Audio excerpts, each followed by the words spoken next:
trap of media, and we never hold on a second and think, what is the wise response to this? What is the wise course of action here? Because basically the manner of wisdom itself does not exist and internalized. It's not internalized inside us.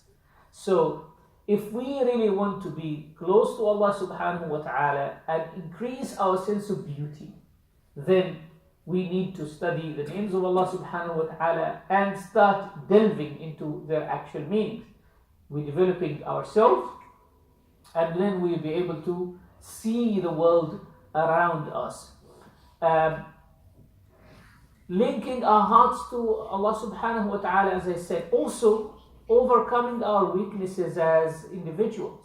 Who of us doesn't face difficult times in our life? We do. Who of us doesn't face challenging problems in our lives?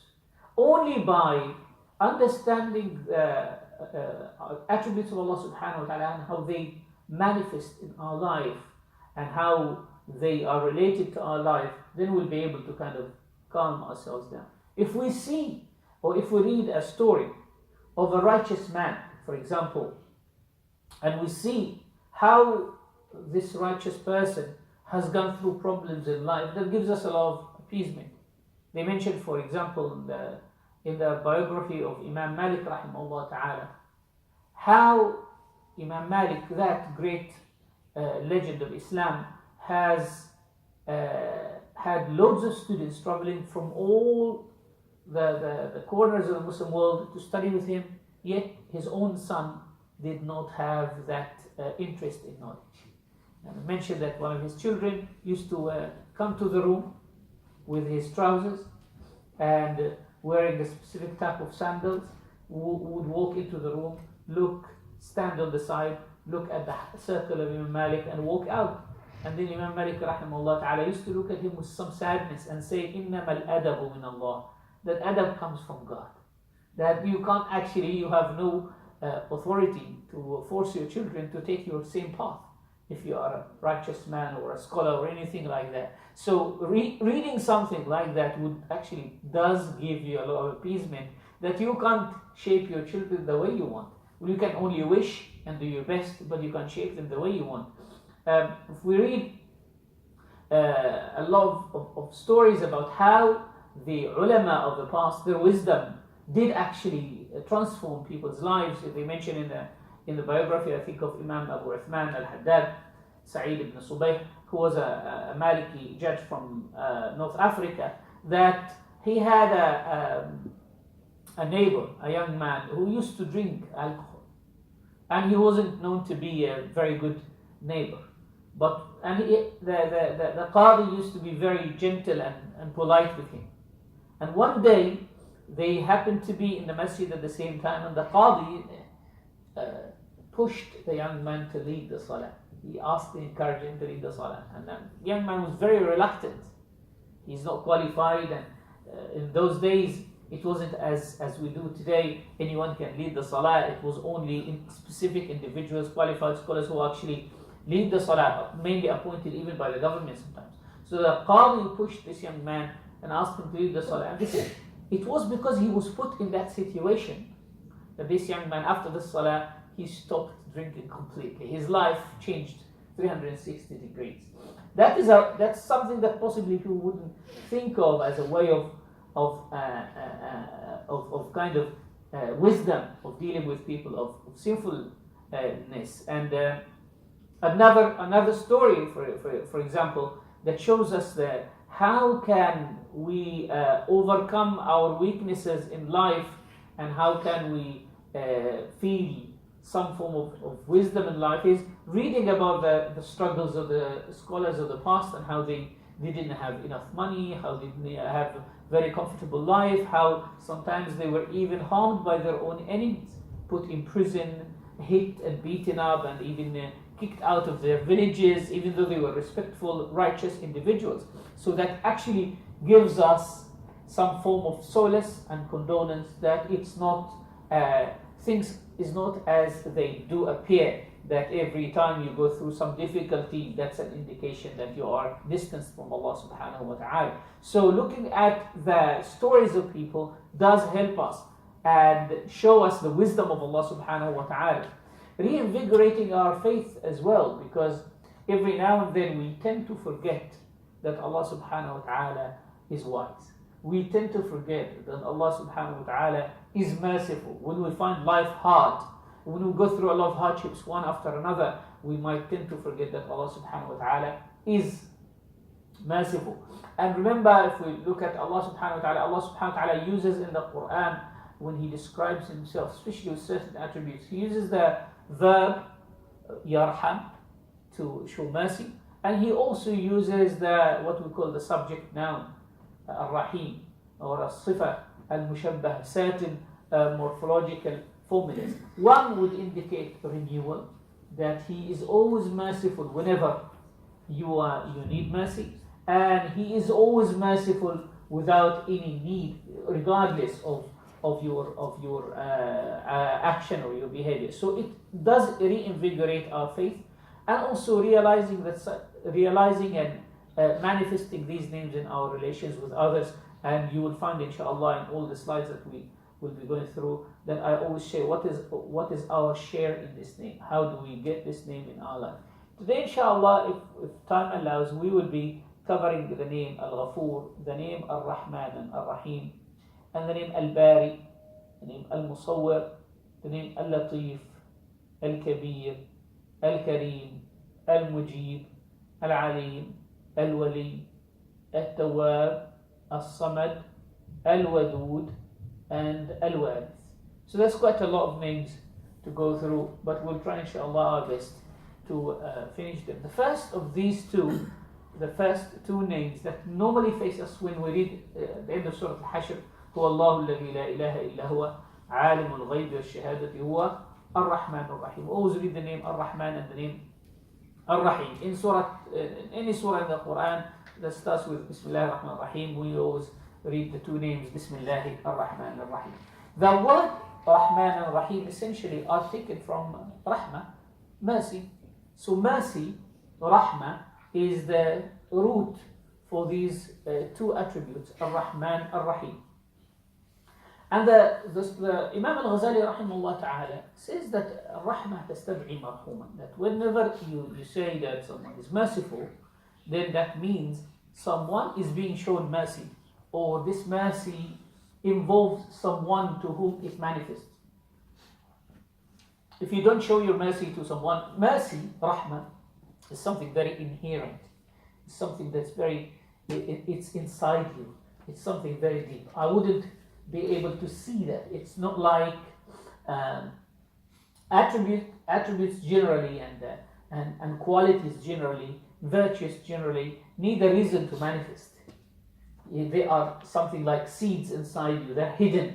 So Ar-Rahman Ar-Rahim requires someone that is to whom this mercy is shown. And anyone to whom mercy is shown will be in need of that mercy. So they say Ar-Rahmah tastad'i marhuman, and that anyone who needs to be shown mercy is in need. He is either in need of money, so giving him money is a form of mercy, show mercy to that individual. So he is in need. His need has triggered you to manifest that. Now, when we say that so and so is merciful towards someone who needs that mercy to be shown to him, that mercy wouldn't be called mercy unless it combines willingness, qasd, willingness, that when you do an act of mercy towards someone, you have an intention to manifest it. If you have no intention of manifesting that, let's say, for example, you passed by a person who is in need of some financial help, and while you're taking your handkerchief out of your pocket, £10 have fallen. How you have dropped £10. That person picked them up. And that was exactly how much he needs to buy food for himself. You can't say that I have shown mercy to this person or I've done him a favor, because that hasn't been done with intention. So there has to be willingness in order to say that so and so is Rahim. That individual has to have an aim, qasd, intention. It has to be intentional and it has to be willing. You might see someone who needs your mercy and you don't show them any mercy. You just walk away. Or sometimes that person who needs your mercy, you decide for another purpose that you're not going to, you can show that mercy, but you're not going to show it. Either because you, for example, a person needs your money or a person needs your assistance, but you are in a rush, or you need to use your time doing something else. So the fact that you have this option and you will or you choose, you make a choice for one course of action over the other, sacrificing your time, sacrificing your money, sacrificing a lot of other things, sacrificing even your rest, and giving that individual priority, that would classify this action as mercy. Right? So if you're forced to do something, then you can't say I'm merciful. If someone is paid to do something, for example, a person is paid to save people from drowning, he can't say I'm merciful, I'm doing that out of mercy. Well, he's paid to do so. Someone is supposed to a person who works in fire service, for example, or someone works in an ambulance and he rushes to the help of people, he is paid for that. That is his job. So you can't say that, or for example, you work to save people's lives in a hospital. All of that, it's good in itself, but that you can't call that individual merciful. Why? He is actually paid to do this job. So mercy requires willingness, that you have the ability to say yes or no, to go ahead with it or not. There is no compensation for that. And also there is intention. If you do it without intention. And finally, that there is ability. You might have the very willingness to do something to someone, to help them, but you have no means. The heart is willing, but the hand is short. You might have that willing heart, but your hand is very short of delivering what you want to deliver to an individual. Someone is in need of your financial help, and there is nothing that you can give them. There is nothing that you can give them. So if an individual is unable, or let's say you as an individual have what can help, but what you have is needed for something else, or is not enough. Is not enough. Someone needs a huge amount of money, then you just send them away. So we can say that for a mercy, or a person to be called merciful, really merciful, these three qualities have to be in existence, have to become together: willingness and intention and ability. One is a choice between yes or no, and two, qasd, that yes, I'm taking that step. I know, I'm fully aware that I want to do this. And finally, being able to answer the need regardless of how big it could be. If any individual misses any of these three, then he can't be called merciful. He can't be called fully merciful. But because of these three together, we can say that mercy has two types. Imam Al Ghazali talks of two types of mercy. One is called Ar-Rahmah At-Tamma, complete mercy. And that belongs to Allah subhanahu wa ta'ala. Each and every one of us has got some form of mercy, but it's incomplete. Because yes, you might be willing to help people, you might be intending to help people, but the unfortunate thing is you might not have the ability all the time to give them the help that they need. So your mercy is there, but it is incomplete. Allah subhanahu wa ta'ala's mercy is complete. Complete mercy is to be gracious towards needy people and to want what is good for them without any expectation. Without any expectation. Without any expectation of praise, without any expectation of gratitude, without any expectation of recognition. That you do what is good, you deliver what is good, you help the people, and you don't even expect to see thankfulness in their eyes. Even if the person takes it and walks away without even mentioning your name, that's what we call complete mercy. And that belongs only to Allah subhanahu wa ta'ala. And also, he's able to fulfill the needs regardless of what that need could be. And the second type of mercy Al Ghazali talks about is what we call an encompassing mercy. That what does your mercy really encompass? Your mercy can encompass your family, can cover your family, can cover your friends at certain times. Sometimes it's even impaired or limited by our contentment and pleasure with an individual. For example, you are merciful towards someone whom you are happy with. But when you are unhappy with that person later on, you would not show them mercy. You're angry with someone, you wouldn't be merciful towards someone who killed your father, or towards someone who has committed a lot put a lot of pressure on you, or a lot of harm towards you. But all-encompassing mercy is the mercy that covers those who deserve and those who do not deserve. Your mercy, even if it is so magnificent that it even covers those who don't deserve it, will not be a mercy that helps the individual in Akhirah, isn't it? It will not help people in Akhirah. You might be merciful to people in dunya, but you won't be able to on the day of judgment. The only one who's got something higher than that human mercy and has that unique mercy in Akhirah is the Prophet ﷺ, whose mercy is extending to his ummah and all of those who have said, who have acknowledged him as a prophet, will be taken out of hellfire on the day of Qiyamah.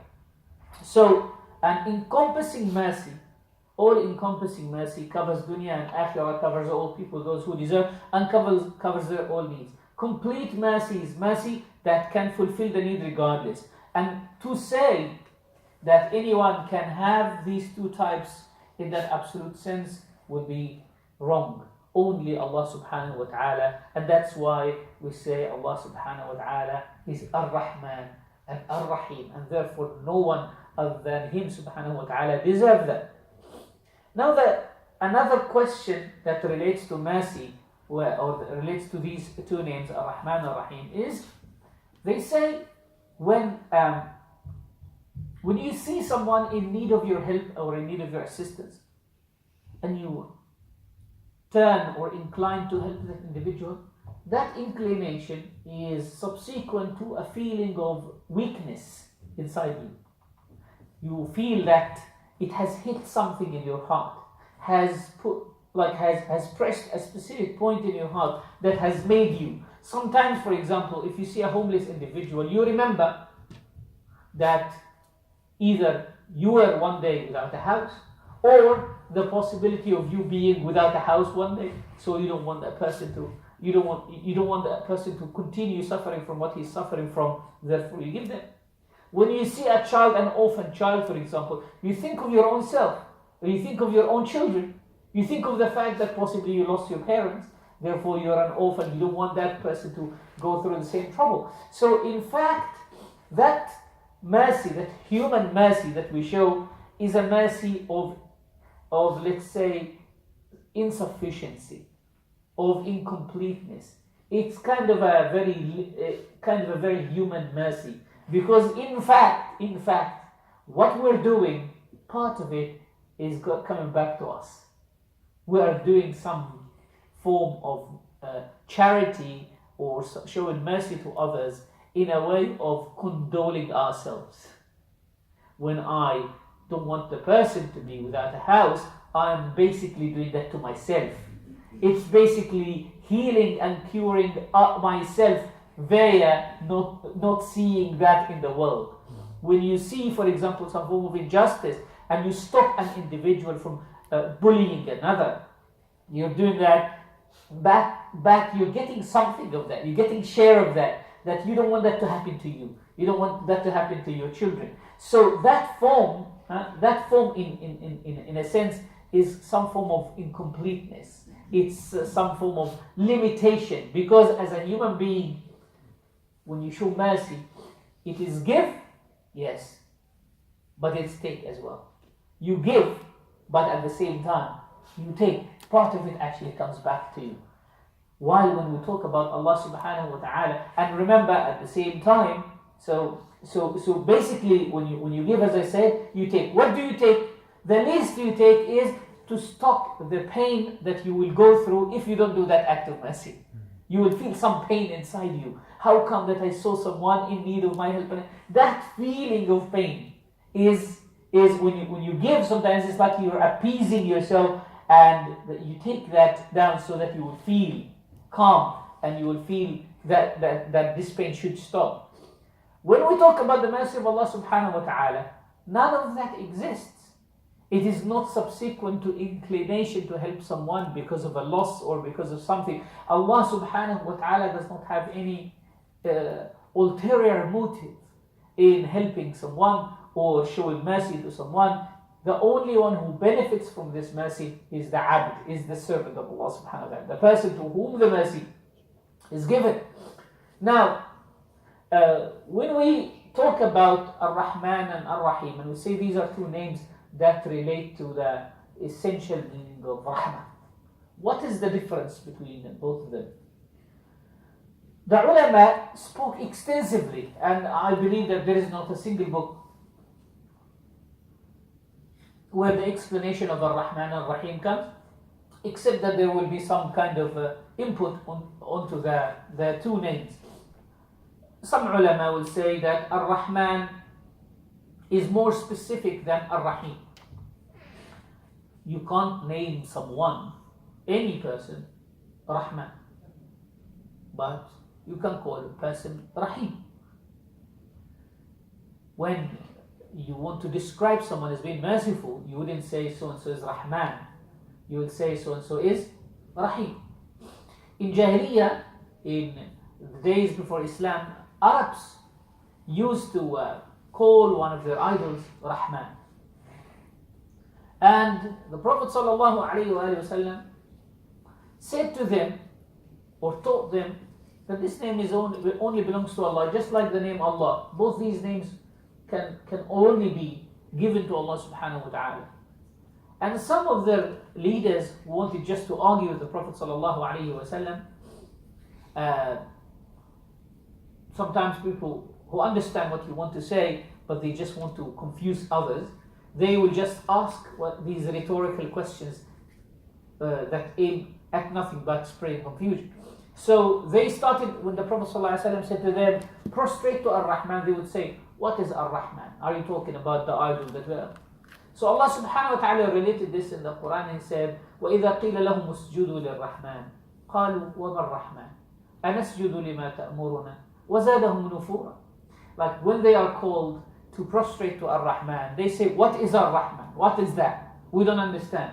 It's this type of rhetorical question when the person doesn't want to comply with the instruction, he just meets the question with another question. When you ask someone, what's the time? And he says, why do you want the time for? Do you have an appointment? That's a question of running away from giving a direct answer. So they would say, when the Prophet ﷺ says, "Isjudu lir-Rahman," they say, "What? Wama ar-Rahman?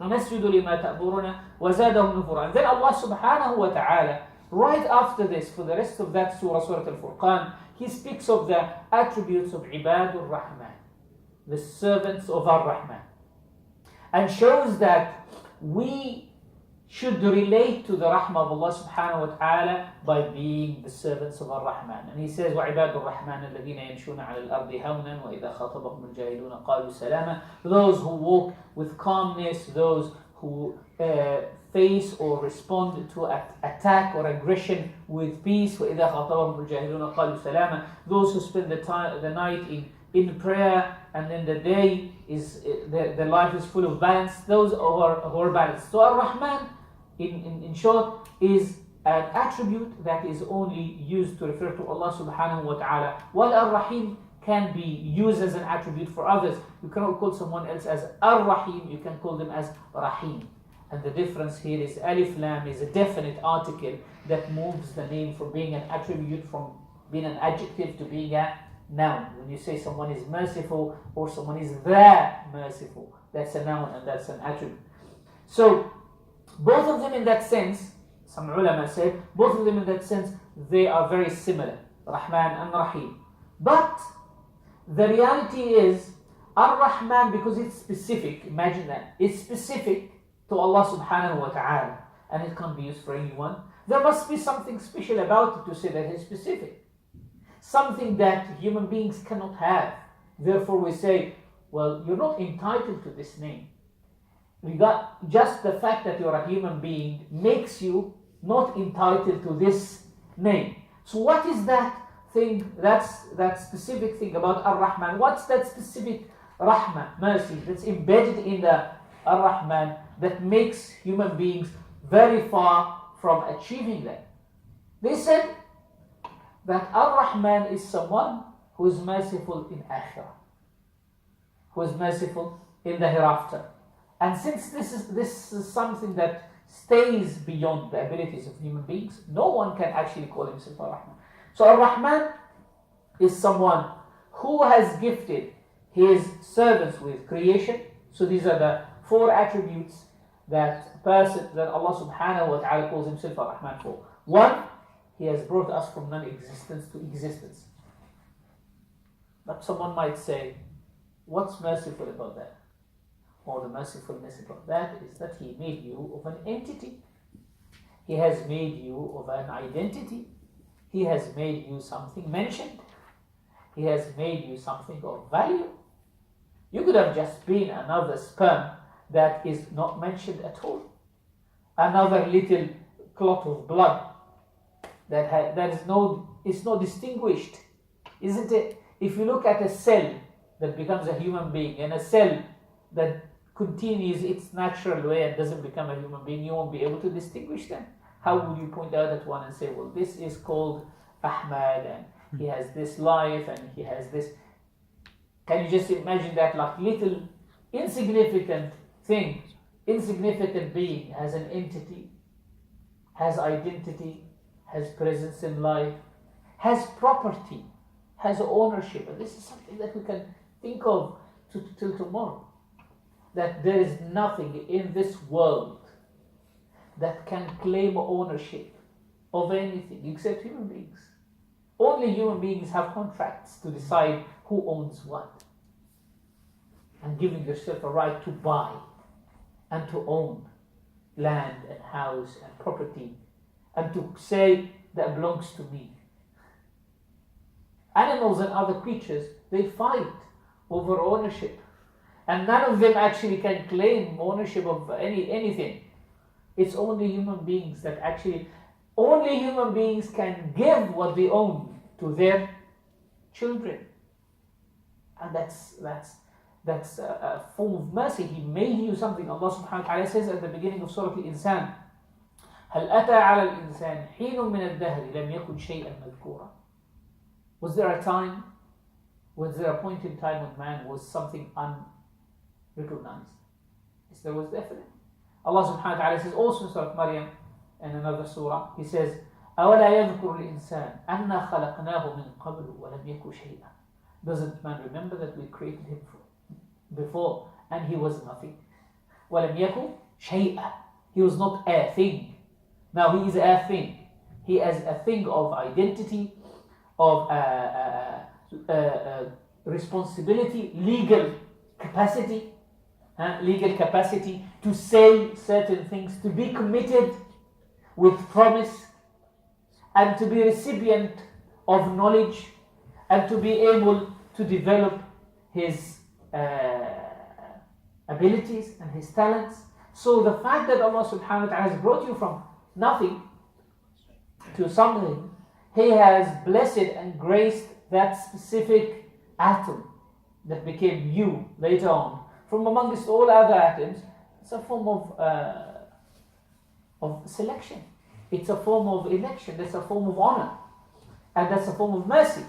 Otherwise, you would have just been forgotten. And He has made you have children and have progeny and have all of these things that are in your name.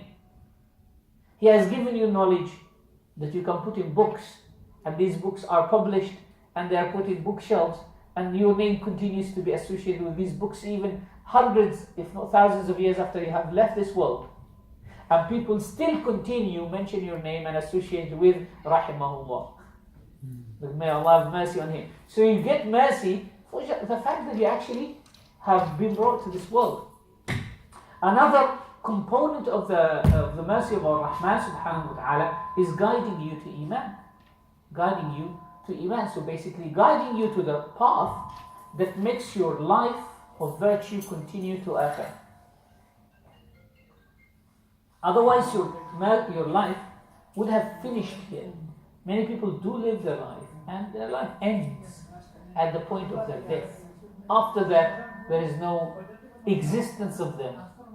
So technically, they live this life not recognizing Allah subhanahu wa ta'ala. The fact that He guided you in this world to take the path, He taught you how to overcome the barrier that stops you from achieving eternal mercy. He has enabled you to overcome this barrier. That itself is a mercy. Because if I teach you what things are stopping you from achieving success, give you the key to that, then if I teach you something that will maintain you for the rest of your life, teach you a job or teach you a profession or something that will maintain you for the rest of your life, and I'm giving you the key. You will continue somewhere else. When a scholar teaches you, for example, fiqh, or teaches you something, he gives you the tools through which you will be securing that your ibadah is valid. And therefore, you will not need to depend on someone every time. Allah subhanahu wa ta'ala could have left you to ignorance. So He specifically, you just imagine that, He specifically chose from amongst yourselves prophets and messengers who spoke your language, who were at your same level of intelligence, yet they were not at your same level of virtue. They were higher in the level of virtue, but yet they came down. And sometimes even they kind of live that human life which they didn't need in order to make sure that you have that connection. So guidance itself is a sign of mercy. Tell us, when do we need to break for Asr now?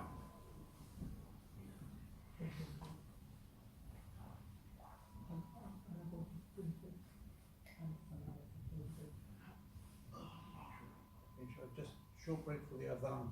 Okay. When is Asr? 4:45 after Salah. Okay. So adhan in 30 seconds, inshallah.